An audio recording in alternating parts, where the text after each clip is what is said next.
Welcome to this segment of Ty's Good Eating and Healthy Living Tips. Today I'm going to be making a breakfast potato and egg frittata. And in the breakfast and egg frittata, hash browns, plain shredded potatoes, eggs, fat-free mozzarella, and your choice of 2% milk or skim. And today I've chosen to use 2% skim milk. To start, we're going to start with browning our shredded hash brown potatoes. These are just plain potatoes. They've been unseasoned and uncooked. I got the frozen variety because this is a quick and easy meal to make. So starting with them frozen is a lot easier than shredding your own potatoes. Now the pan is already heating so that we can begin to brown our hash browns. We're going to use about a tablespoon of olive oil. And that's about a tablespoon.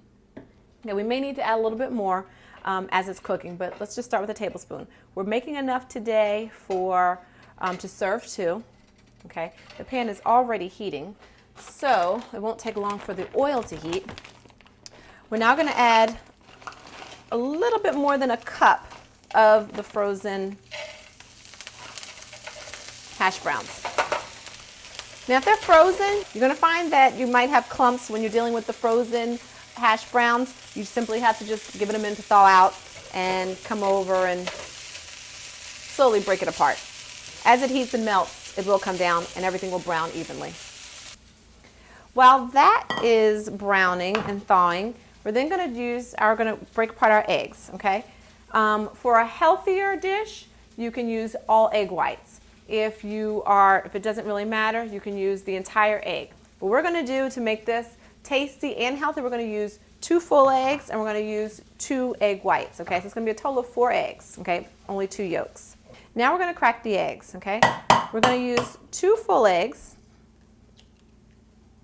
Okay, I'm going to crack the second one. Be careful not to get any shells in your mixture. You don't want a crunchy frittata. Then for the egg whites, we're simply going to dump all of the white into the bowl, leaving the yolk. Okay, and then for the second,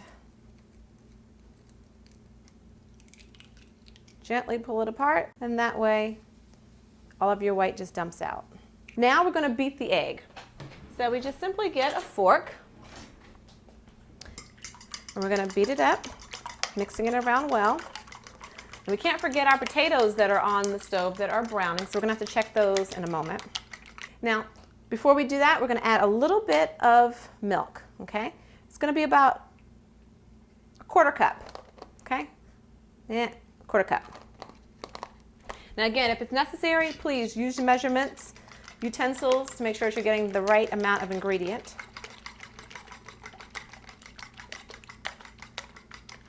Okay, that's well blended. Now, we must go and we must check on our potatoes to make sure they are not burning.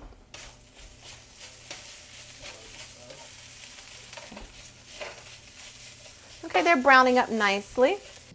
Now for a little seasoning, we're going to add a little bit of salt and a little bit of pepper. Salt and pepper should be added to taste, okay? If you are watching your sodium intake, I wouldn't suggest adding much, if any, of the salt.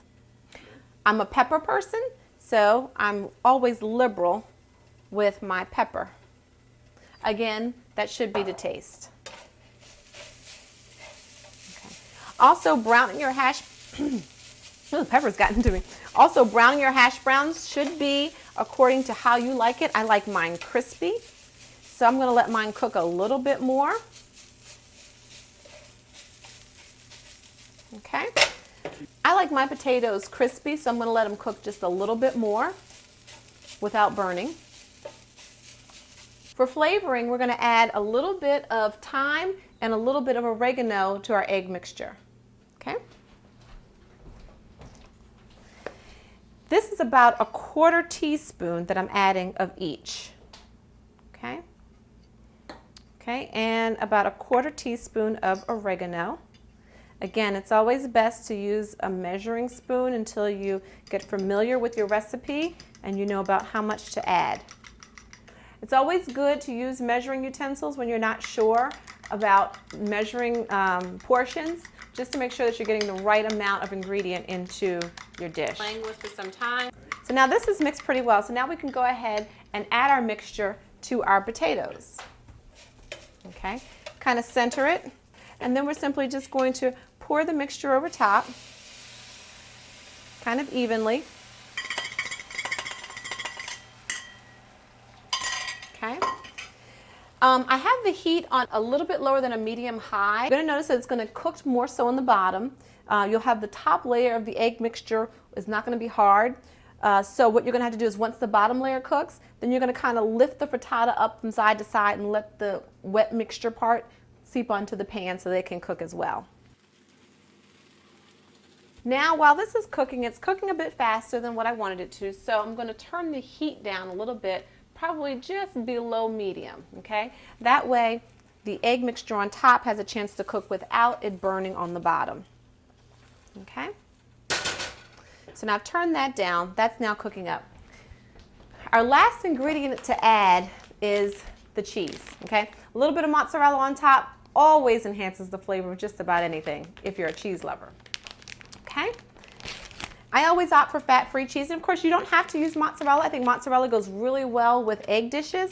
I do like provolone, but with this dish, I think the mozzarella is really tasty and it melts really well, okay? So actually it's not quite ready for this yet. Let's just give it another moment. I don't know about you, but I like my egg to be cooked all the way through.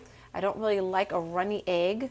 So I'm going to let this just cook for another moment or so more, just so that top layer can get cooked. And we don't want to stir it because it's a frittata, so it's supposed to be kind of in place. It shouldn't look like a scramble. Okay. You can kind of play with it and do what you like. Once you add the cheese, you could even fold it over. It's going to give it more of an omelet appeal. I like to keep mine open. I like my face open. I just like to see the cheese and to be able to add more cheese if I like. Okay. All right, it looks like it's cooking up well now. So now I'm going to go ahead and add the cheese. Okay. And again, this is just kind of added to how much you like. Okay. I like a cheesy egg, so I'm going to add just a little bit more. And it's fat-free, so we have a little bit more playing room. Okay. There we go. I've added a little bit shy of a quarter cup to that, which is good for me. Like I said, if you want a little bit more, a little bit less, then play with it according to your taste buds. But this dish here is going to yield you about 250 calorie, high protein meal. We're going to let this cook for another minute more just to let the cheese kind of melt down some more and whatever egg mixture that hasn't hardened to let that harden. And we'll be able to tell in a moment just by tapping the top. See how that cheese is forming? It's melting nicely. Doesn't that look delicious? Okay. I'm going to go ahead and turn the heat off now. I think it's cooked to perfection, just the way I like it. Okay. Now we're going to go ahead and transfer this savory dish to our plate.